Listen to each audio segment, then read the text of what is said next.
You had to break into a light jog not to be left in the dust. The couple that hour amiably greeted you at the door. Oh my gosh! This is the first time we're seeing them. Look at them! They're so cute! I love them!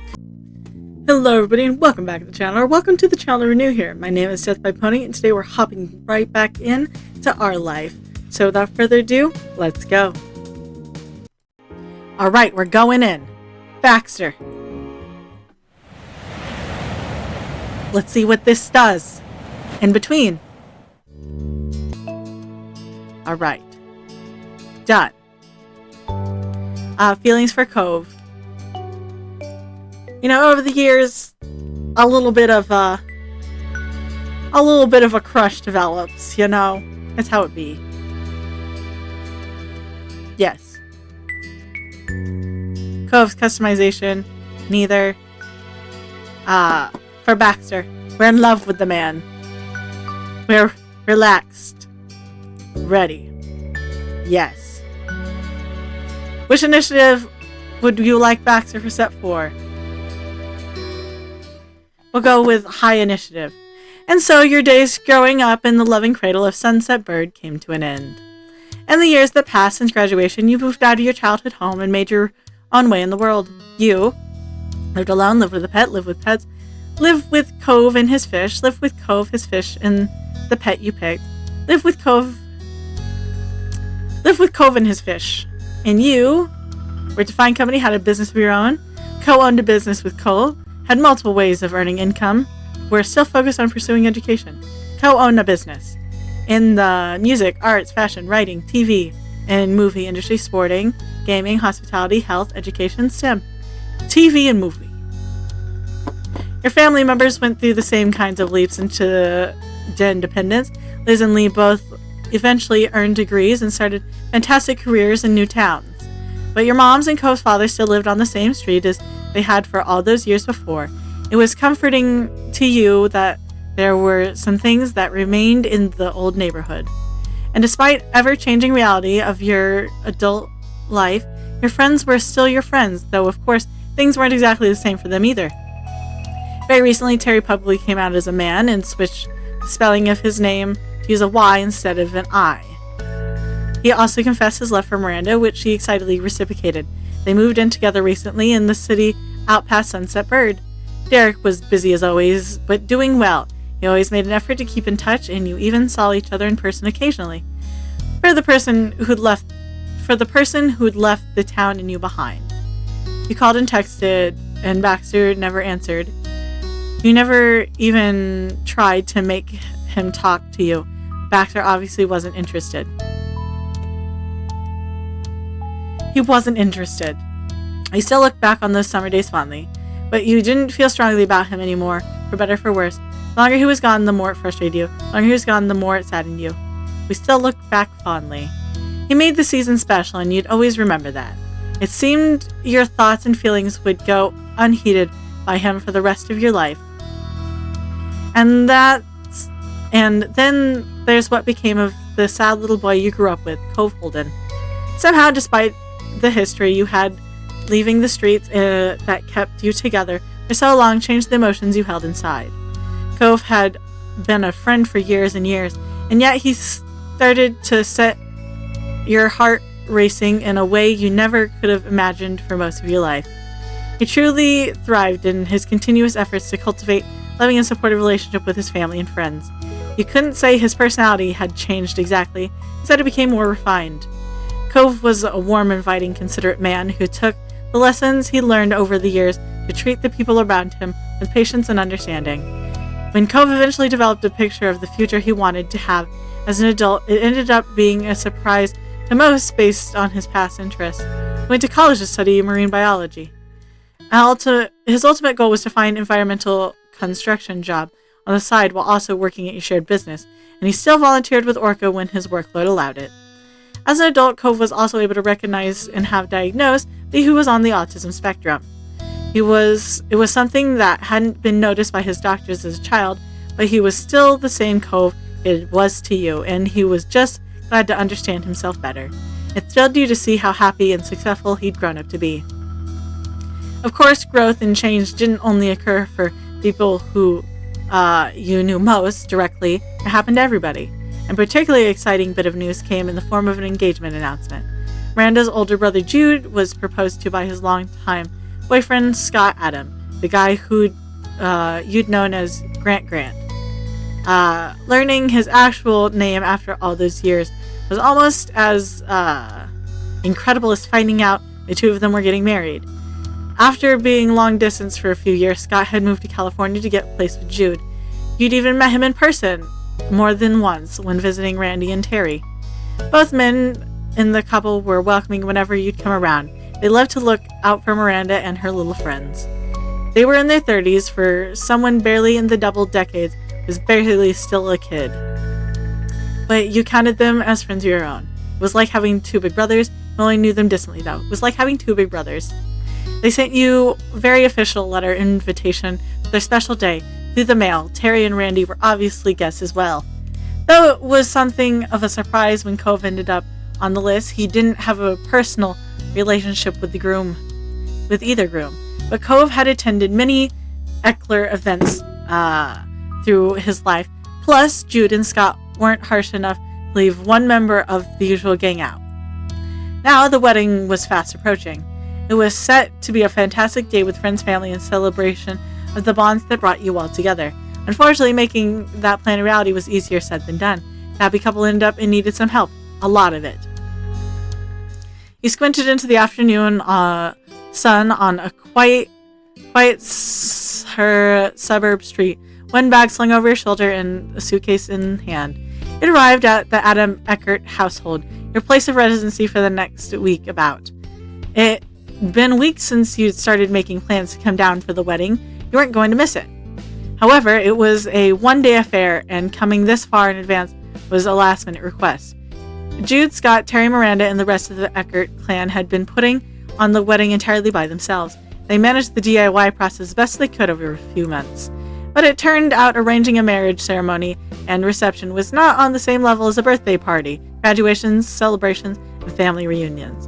The date was nearly upon them, things weren't finished, and neither man wanted to lose the venue. With no way to magically conjure up more hours in the day, Lucian was have more hands on deck to finish the prep work. That was where you came in, and how you went from simply being a guest to attendance to joining the official party planning posse. You were glad to do it for them. They had come to your aid if you ever needed something. And at least it was a short trip, even if it took a while to make it. Too bad you had to come a long way to do it, but it was unavoidable. It was a short trip. Miranda was the first to come up to you, circling around from the other side of the vehicle. She was just beaming. You smiled right back at her. You waved. You hugged her around the side with your free hand, held out your arms so she could hug you. Hugs, hugs, hugs. Hugs, not drugs, guys. As much as you missed her, you had to dive into the car as soon as the van door opened and pick up spot. That was your first chance to stand together face to face. Miranda squeezed herself against you, giggling with fresh excitement in what was like being a teen again. Oh, I can get that for you. She reached towards the suitcase as she spoke her intentions. It's the least I can do after all the help you're giving us. I'm tired, but I can handle my own logic. It's fine. I'm not even tired. Well, if you insist, that would be a great. I'm so tired. You shook your head. You gratefully held it out to Miranda to take. Well, if you insist. Yep. I do. Last one out was Terry. He hopped from the driver's seat, ready for action. Let's get all this put away. It sounds like you want to pack me in a box or something. Nah. Not yet. We can't ship you back until the wedding is over. You chuckled, of course. You offered Terry a high five. You put up a fist bump for him. Hugs. I'm a hugs. Terry threw an arm around your shoulder in response, pulling your heads together. The stubble of his bust cut sides tickled your cheek. Time to bring the party inside, buds. He didn't need to say any more. Miranda speed walk ahead, your suitcase in tow, and her sun hat flapping from her firm, determined steps. She had the spare key to her brother's place. You all would have been stranded on the curb without her. Miranda got it unlocked and opened the door. and gestured for others to come in. All three of you went inside. Oh wow, this is a nice house. Mission accomplished. We successfully dropped off James. The reason you were crashing there was because Terry and Randy lived in a tiny city apartment, while Scott and Jude had an entire house. The extra space and free accommodations were a big reason you were able to do this to begin with. If you had to get a hotel room, the plan would have been shot. A downside of living in a tourist-heavy area and of getting married during the most popular season. But it worked out, and that's what mattered. Their home was a chill and comfortable-looking place as long as you imagine what it was like without the absolute mess everywhere. The living room had obviously been co-opted to the base of operations for their crafting endeavors. Every inch of the countertop and even flat enough cushion were piled high with supplies. Thanks for coming to get me. It's good to be here. Now what? What's my first assignment? You nodded along. You stood there unsure. What is my first assignment? I'm glad you asked. You can relax or unpack anything. Later today, we're going to meet up with Jude and Scott for dinner at the Seaside Seafood Restaurant.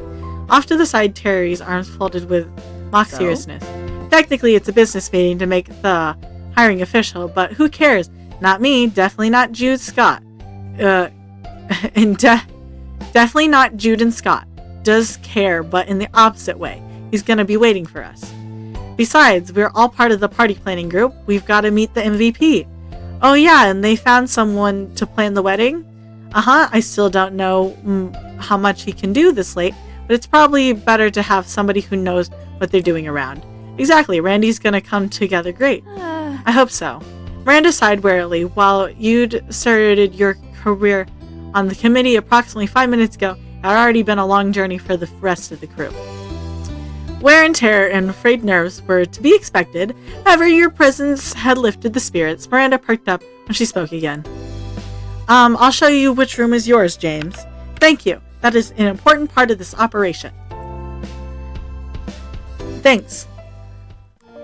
This is a very plain room. She escorted you upstairs. Terry lingered behind. He assumed you did need to know two people overseeing your unpacking. See you. You can use the bathroom right across the hall for showers and everything. I'll give you some privacy, but you can always come downstairs if you wanna. See you soon. Bye. It was a relief to not rush out the door. You popped open the suitcase and began to settle in. You're always sure to text family and friends to let them know you'd made it there safely. After all that, you were able to rest. Your mind calmed and slowly sunk in. It sunk in that you were actually back in the area you were home. Kind of. In one direction of the highway was Prism Vista City, and the other Sunset Bird. That was the most unusual thing. You weren't in either of those locations, but a strange place in between. As the sun set, a knock landed against the door. Terry called through. Dinner time! Okay, be right there. You got your phone off the charger and a few other things and joined up with Terry in the hall. Then you both linked with Randy on the first floor. Once more, the three of you piled into Terry's van and pulled out of the driveway with great haste. You were bound for another long-awaited reunion. It took about 20 minutes to reach the restaurant. The place had to be popular since the only open space was the very end of the lot. You leisurely exited the vehicle, stretched in the warm air.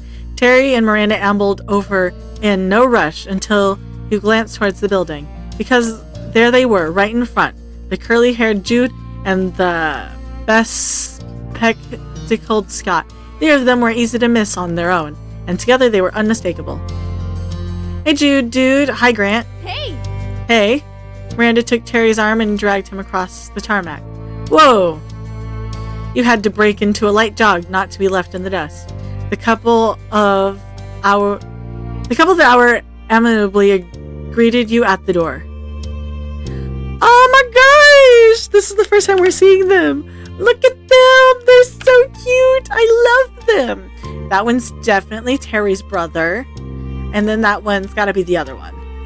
I don't have their names memorized. They're not in like the main story. And I've played through this game 3 times with many characters to keep track of. Their names, not it.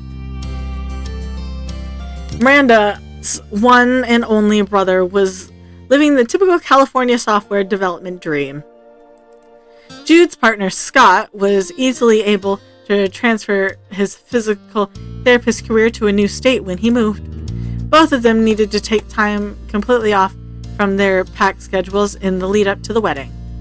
Miranda's workload was almost non-existent already.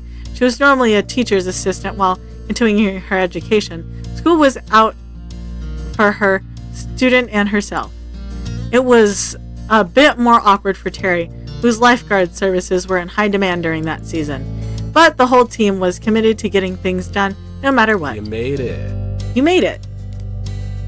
What? That was sort of meant for everybody, but mainly Jude was talking about you. Scott made the special attention even more transparent. Hi. So nice seeing you, James. Hi, I miss you. Hey Jude, hey Scott, congratulations on your almost wedding. You smiled at the sight. You looked down shyly. I missed you. You have a wave. You put up two hands for high fives. You put your fists up to bump with theirs. Hit them with a dual finger gun. You slip between them to hug both. Well, break them up. Hug time. They responded in kind, but your side experiences two very different sensations. Scott enthusiastically squeezed, felt extra tight when it came in at the same moment as Jude, simply resting an arm over your shoulder. And hello, Terry and Miranda. Scott finally addressed the other two people there. Hi again, and what are you doing? I thought you had a table. Her big brother answered with carefree or perhaps careless smile. Relax. The other guy is holding it down for us. Huh? What, Jude, you left your new wedding planner by himself in the restaurant for who knows how long? Yeah. Miranda's gaze was withering. As sweet as she normally was, her siblings could test her patience like nobody else, but Jude's fine fiance came in with an equally unapologetic defense. It's okay. I think the only straight couple in this game is divorced. Because our moms, are lesbians. Co's parents divorced. Straight couple I think of. Trans and Miranda are a queer couple because Harry's trans, and these guys are gay. There is not a single straight couple in this game. I'm sorry. He didn't mind. We had to be here to meet you. Besides, none of the real planning is happening today. It won't start until tomorrow. We're not missing anything. It's kind of awkward for the planner, though. Well, let's give him some company. Good call. The meetup moved inside as everybody filtered into the fancy restaurant. Jude signaled to the host and got a nod, recognized as somebody who had already been seated, so your group passed on to the seating area. Jude and Scott had already taken their places as leaders of the squad, guiding the rest to your place. Terry remained hot on her heels while Miranda kept close to him. That left you to bring up the rear. Threading through the white cloth furniture, you noticed how most of them only had room for 2 or 4 people. Your party would be 6 in number, counting the planner. You had to be situated the far end of the room because of that. The others came to stop directly in front of the window, glorious view of the sun setting over the ocean. That must be the spot. You craned your neck to see over the small crowd of people, and you managed to catch a glimpse of the table.